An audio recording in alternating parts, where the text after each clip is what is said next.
मैंने जो है जाति प्रमाण पत्र के लिए अप्लाई किया, उन्होंने मेरा 3 बार रिजेक्ट कर दिया सिर्फ एक दुपट्टा रखने से। जो मेरे साथ हुआ है वो किसी के साथ ना हो। प्रधानमंत्री ने बोला है कि बेटी बचाएं बेटी पढ़ाएं, तो ये सब राइम्स बन के रह गई हैं। एक परीक्षा जिसने नीट की परीक्षा दी थी लेकिन उनका सर्टिफिकेट नहीं बना, कारण था कि सर पर दुपट्टा रखा हुआ था। इस वजह से लेखपाल के द्वारा लगातार इनका जो सर्टिफिकेट है वो कैंसिल किया गया। आज मुख्यमंत्री अखिलेश यादव, पूर्व मुख्यमंत्री अखिलेश यादव भी आए। अखिलेश यादव ने आपको बुलाया, क्या बात हुई और वो कौन सी परीक्षा थी और पूरी बात क्या थी वो एक बार बताइए। सर मेरा नाम हेमा कश्यप है और मैं अखिलेश सर से मैंने यही निवेदन किया है कि जो मेरी शिकायत है, मैंने कंप्लेन करी लेखपाल के खिलाफ क्योंकि उन्होंने मेरे साथ नाइंसाफी करी है। मैंने जो है जाति प्रमाण पत्र के लिए अप्लाई किया, उन्होंने मेरा 3 बार रिजेक्ट कर दिया सिर्फ एक दुपट्टा रखने से। फिर मैंने अखिलेश सर से बोला है कि सर चाहते हैं कि तुम्हारी हेल्प में क्या कर सकता हूँ पढ़ाई में। मैंने सर से वही बोला है सर जो मेरे साथ हुआ है वो किसी के साथ ना हो। उन्होंने मेरे साथ ज्यादती की है, नाइंसाफी की है। सर मैं ये चाहती हूँ, आप जानते हैं प्रधानमंत्री ने बोला है कि बेटी बचाएं बेटी पढ़ाएं, तो ये सब राइम्स बन के रह गई हैं या सिर्फ बात ही है या इस बात को यही दाव दिया जाएगा, इस पर कोई एक्शन नहीं लिया जाएगा।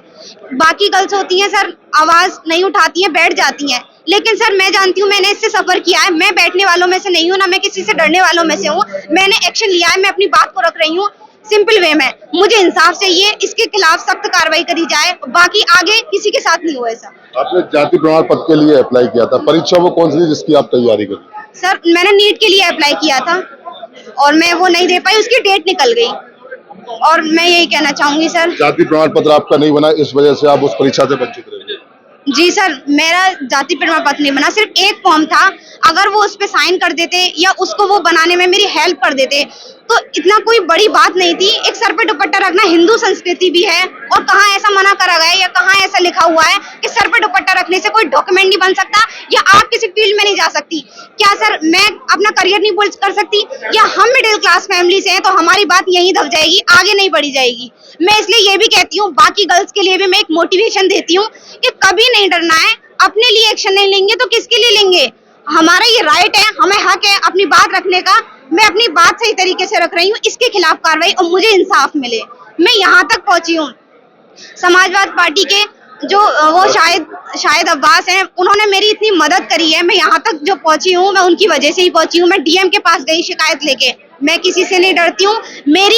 जब मेरी कंप्लेन थी, मैंने बाकी सब डीएम के ऑफिस, एसडीएम के ऑफिस गई थी, वहां से मुझे फटकार कर लौटाल दिया। सर मुझे बहुत रोना आया, मुझे इतना गिल्ट फील हुआ, मैं बहुत रो रही थी वहां खड़े, लेकिन मेरी किसी ने मदद नहीं करी। तहसील सर के पास गई थी मैं, उन्होंने लेखपाल से बात करी, लेखपाल से कहने के बाद दोबारा अप्लाई करवाया। दोबारा अप्लाई के बाद वो भी रिजेक्ट कर दिया। मुझे डिसीजन लेना पड़ा मजबूरन कि मुझे डीएम के पास जाना है। फिर मैं डीएम से मैंने डायरेक्ट कांटेक्ट किया, एप्लीकेशन दी, उसके थ्रू फिर मेरे को शाम को ही कॉल आया तहसील सर का कि आपकी सर्टिफिकेट बन जाएगी। अब जब सर डीएम के पास कंप्लेन नहीं जाएगी, उससे पहले कोई काम ही नहीं होता है।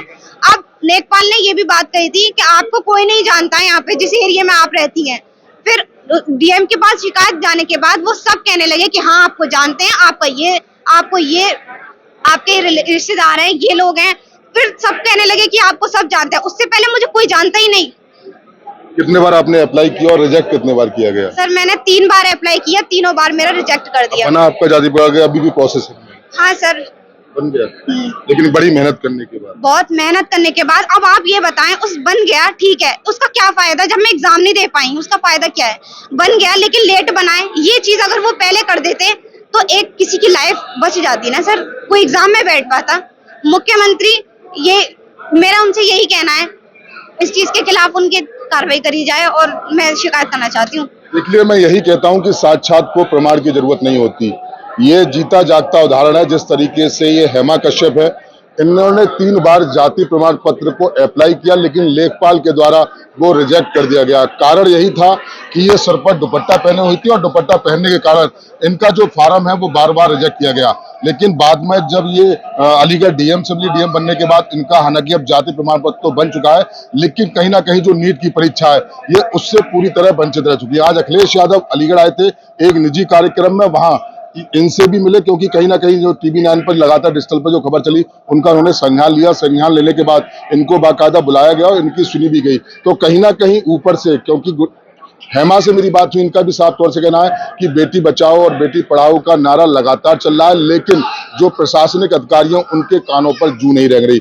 वो एसी के कमरे में बैठकर सिर्फ कार्ड फांस के करते हैं, यानी कि किसी से पूछा, अगर किसी ने उनके बारे में बता दिया तो आपका प्रमाण पत्र बन जाएगा। तो कहीं ना कहीं जमीनी हकीकत आपसे हम रूबरू करा रहे थे। हालांकि मामला टीवी 9 पर चलने के बाद में और डीएम के संज्ञान पे आने के बाद जाति प्रमाण पत्र तो बन गया है, लेकिन जो नीट की परीक्षा की गुड़िया तैयारी करती थी विगत वर्षों से, उस तैयारी से ये अब वंचित हो चुकी है। इनका साफ तौर से यही कहना है कि अपनी लड़कियों को मोटिवेशन करने के लिए इन्होंने अपनी आवाज उठाई है, किसी से दबे नहीं और अपनी आवाज को आगे उठाते रहे। मैं सभी के धन्यवाद के साथ मोहित गुप्ता, टीवी 9 अलीगढ़।